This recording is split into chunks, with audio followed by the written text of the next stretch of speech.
कक्षा 12 पाठ है भाषा और आधुनिकता, भाग 3, अंतिम भाग है ये। इसमें मैं आपको इस पाठ की कुछ इम्पॉर्टेंट व्याख्याएं बताऊंगा, ध्यान से सुनेंगे आप लोग। पहली जो इम्पॉर्टेंट व्याख्या इसमें से आएगी, रमणीयता और नित्य नूतनता अन्योन्याश्रित हैं। तो इसके लेखक कौन हैं? जैसा कि आप पहले 2 पाठ पढ़ चुके हैं, 2 पार्ट इसके लेखक हैं निबंधकार प्रोफेसर जी सुंदर रेड्डी जी, जिनके विषय में हम बहुत अधिक बात कर चुके हैं। पाठ का नाम है भाषा और आधुनिकता। पुस्तक का आपके नाम जानते ही हैं आप, गद्य गरिमा। तो इस जो पंक्ति है, रमणीयता और नित्य नूतनता अन्योन्याश्रित हैं, इसकी व्याख्या क्या लिखेंगे आप, ध्यान से सुनिए। लेखक के अनुसार भाषा में नवीनता आने से वह सुंदर भी दिखाई देने लगती है। भाषा के प्रवाह, बोधगम्यता आदि की दृष्टि से साहित्यकारों के द्वारा जितने भी नवीन प्रयोग किए जाते हैं वे भाषा के सौंदर्य में वृद्धि कर देते हैं। इसी प्रकार भाषा को सुंदर बनाने का प्रयास भाषा के क्षेत्र में विभिन्न प्रकार की नवीनताओं का समावेश कर देता है। इस दृष्टि से सुंदरता एवं नवीनता का परस्पर संबंध है। दोनों एक दूसरे की पूरक हैं, एक दूसरे पर आश्रित हैं। सुंदरता की दिशा में प्रगति करने से ही नवीनता का विकास होने लगता है। अर्थात लेखक ये कहना चाहता है कि यदि किसी भाषा का विकास करना है तो हमें उसमें नई नई चीज़ों को ऐड करना होगा। अगर हम नई चीज़ें ऐड नहीं करेंगे तो वो भाषा मृत हो जाएगी। तो लेखक इन पंक्तियों में कहना चाहता है कि यदि जैसे संस्कृत भाषा है तो संस्कृत भाषा का सामान्य मानविकी ने प्रयोग करना क्यों बंद कर दिया? क्योंकि संस्कृत में सबसे बड़ी समस्या यह है कि संस्कृत ने अन्य भाषाओं को, अन्य चीज़ों को अपने अंदर समाहित करना बंद कर दिया।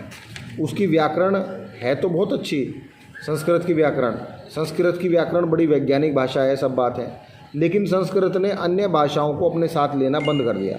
उसके द्वारा क्या हुआ कि जैसे मान लीजिए एक पानी किसी गड्ढे में रहता है तो वो सड़ जाता है, जबकि नदी का पानी नहीं सड़ता। नदी का पानी क्यों नहीं सड़ता? चूँकि वो प्रवाह में रहता है, वो बहता रहता है। ऐसे ही यदि कोई भाषा प्रवाहशील है, यदि प्रवाह हो रहा है, भाषा में नई नई चीज़ों का उद्गम हो रहा है, नए नए शब्दों को ऐड किया जा रहा है, उसमें उसकी चमत्कारिकता, लाक्षणिकता में वृद्धि की जा रही है, तो वो भाषा जीवित रहेगी, अन्यथा वह भाषा मृत हो जाएगी। तो इसीलिए लेखक क्या कहता है कि रमणीयता और नित्य नूतनता अन्योन्याश्रित हैं, ये एक दूसरे पर आधारित है। दूसरी व्याख्या देखिए आप, जो इम्पोर्टेंट है, ये 6 साल से आ रही है लगातार। भाषा म्यूजियम की वस्तु नहीं है, उसकी स्वतः सिद्ध एक सहज गति है। लेखक क्या कहना चाहता है कि भाषा कोई ऐसी चीज़ नहीं है जिसे म्यूजियम में रख दिया जाए। म्यूजियम क्या होता है?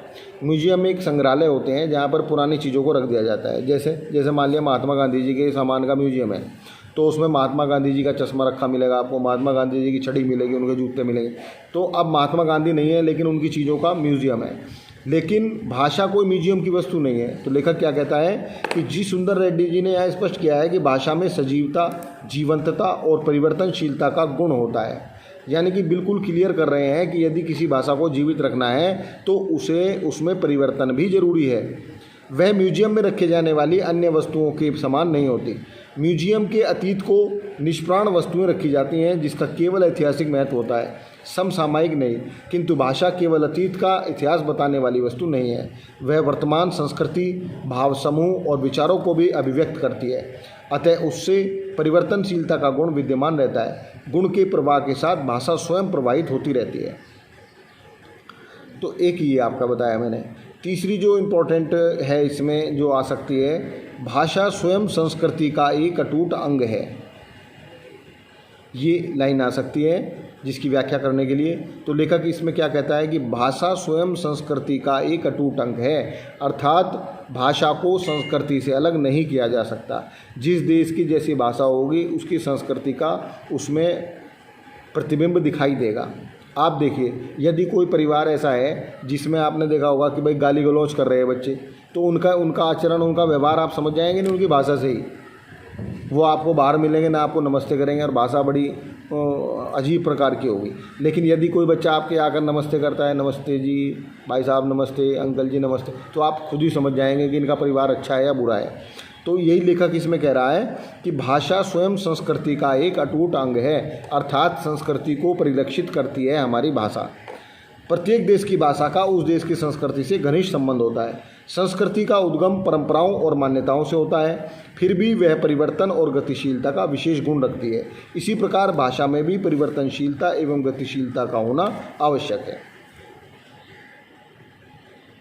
इसके साथ ही ये पाठ समाप्त होता है। आपके गद्य के पाठ में 4 पाठ हैं, 3 पाठ समाप्त हो गए हैं। गद्य साहित्य का इतिहास हो गया है, पद्य साहित्य का इतिहास हो गया है, काव्य और संस्कृत में भी 3-3 पाठ हो गए हैं।